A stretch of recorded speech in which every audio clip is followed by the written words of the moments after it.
Champions লিগের ড্রতে বিশেষ সম্মাননা জানানো হয় ক্রিস্টিয়ানো রোনালদোকে। ইউসিএল ইতিহাসে সর্বোচ্চ গোল স্কোরার এবং লিগটার ইতিহাসে তর্ক সাপেক্ষে সর্বকালের সেরা ফুটবলারের সাথে রসিকতা করেই উয়েফার প্রেসিডেন্ট আলেকসান্দার সেফেরিন প্রশ্ন করলেন, যে টুর্নামেন্ট রাঙিয়েছেন বছরের পর বছর, যে টুর্নামেন্টের ইতিহাসে আপনি সর্বোচ্চ গোল স্কোরার, সেই চ্যাম্পিয়ন্স লিগে এখন আপনি খেলতে পারছেন না, এতে কেমন লাগে আপনার?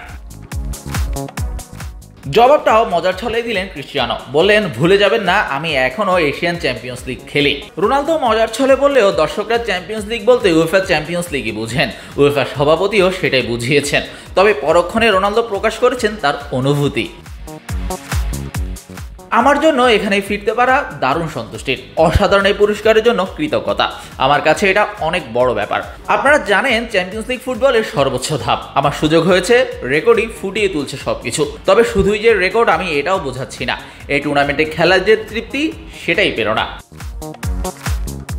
তবে চ্যাম্পিয়ন্স লিগ ইতিহাসের সর্বোচ্চ 140 গোলের মালিক এখনো কোনো কিছুকে শেষ বলে দিতে রাজি নন। ইউরোপিয়ান ক্লাব ফুটবল ছেড়েছেন প্রায় 2 বছর হতে চলল, আবারও ফিরবেন কিনা সেই সম্ভাবনাকেও উড়িয়ে দিচ্ছেন না। কথা শেষও করলেন সেই সুরেই, বললেন কে জানে ফুটবলে কখন কি হয়, দেখা যাক ভবিষ্যতে কখন কি হয়। শাহরিয়ার শাওন, স্পোর্টস বাংলা।